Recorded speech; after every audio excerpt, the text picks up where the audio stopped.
प्रस्ताव लाना चाहिए। और अब वक्त है इतिहास के उन पन्नों को टटोलने का जिनमें भारत के बढ़ते कदमों को रोकने की साजिशों के निशान छिपे हो सकते हैं। वो साल 1966 का था। 24 जनवरी 1966 को भारत के मशहूर न्यूक्लियर वैज्ञानिक होमी जहांगीर बाबा मुंबई से वियना के लिए रवाना हुए। होमी जहांगीर बाबा एयर इंडिया की फ्लाइट 101 से सफर कर रहे थे व्यूअर्स, लेकिन सुबह 8:03 पर यह जहाज जिनेवा में मोबला के पास क्रैश हो गया और इसमें सवार सभी 117 यात्रियों की जान चली गई। 2008 में एक किताब आई कन्वर्सेशन विद द क्रो। इसमें पूर्व CIA अधिकारी रॉबर्ट क्रॉली और पत्रकार ग्रेगरी डगलस के बीच कथित बातचीत छपी है। इसमें दावा किया गया है कि भाभा के परमाणु बम बनाने के जुनून से अमेरिका बेहद परेशान था, इसलिए उन्हें रास्ते से हटा दिया गया।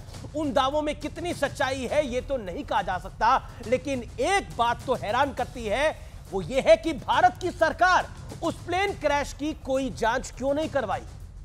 अगर भाभा जिंदा होते तो भारत 1960 के दशक में ही न्यूक्लियर पावर देश होता। एक और ताज्जुब की बात सुनिए अब। होमी जहांगीर बाबा की तरह ही भारतीय स्पेस रिसर्च के जनक विक्रम साराभाई की भी संदिग्ध मौत हुई थी। बात 30 दिसंबर 1971 की है। केरल के कोवलम में विक्रम साराभाई का शव होटल के कमरे में मिला।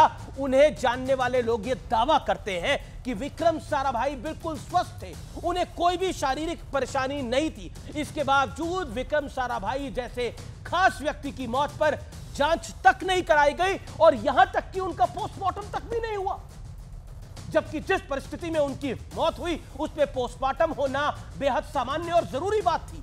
तीसरा कथित कोइंसिडेंस सुनिए। 1994 में हुआ, जब देश के मशहूर वैज्ञानिक नंबी नारायण क्रायोजेनिक इंजन पर बड़ी सफलता हासिल करने की कगार पर थे। तब उन्हें देश के विरोधी होने के आरोप में अरेस्ट कर लिया गया। नंबी नारायण के ऊपर लगे आरोप धोने में 4 साल लगे। 1998 में सुप्रीम कोर्ट ने उन्हें बरी कर दिया। इस महान वैज्ञानिक को साल 2019 में मोदी सरकार ने पद्म भूषण से सम्मानित किया, लेकिन अहम बात यह है कि नंबी नारायण को जेल जाने से भारत क्रायोजेनिक इंजन बनाने की रेस में 2 दशक 20 साल पीछे चला गया। तब सेंटर में भी कांग्रेस थी और केरल में भी कांग्रेस थी जब उन पर आरोप लगे थे। 2009 में न्यूक्लियर वैज्ञानिक लोकनाथ महालिंगम मुंबई में मॉर्निंग वॉक करने के दौरान वो लापता हो जाते हैं। बाद में काली नदी के पास उनका शव बरामद होता है। कहा जाता है कि महालिंगम के पास संवेदनशील न्यूक्लियर इंफॉर्मेशन थी।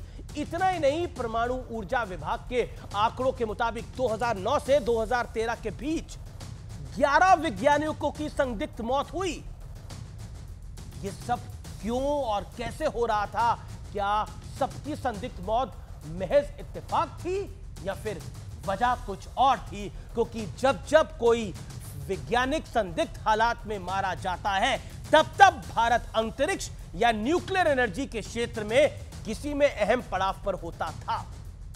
क्या इन पन्नों की कभी पड़ताल नहीं होनी चाहिए? क्या ये नहीं पता लगना चाहिए था कि बढ़ते भारत के पैरों में बेड़िया कौन डालना चाह रहा था? जो सरकारें थी, क्या उनको होश नहीं था? हमारी आने वाली नस्लों को ये नहीं पता होना चाहिए कि भारत माता के कुछ क्रांतिकारी ऐसे भी थे जो पेशे से वैज्ञानिक थे, लेकिन उनका जज्बा राष्ट्रपिता महात्मा गांधी और शहीद आजम भगत सिंह से कम नहीं था। आज ये सवाल जरूर मैं पूछना चाहता हूं और जिम्मेदारी से पूछना चाहता हूं, और इतिहास गवाह है, इसलिए शायद मैंने आज आपके समक्ष जानकारी रखी। फिलहाल आर पार में इतना ही। उम्मीद है आपको कार्यक्रम पसंद आया होगा। नमस्कार व्यूअर्स।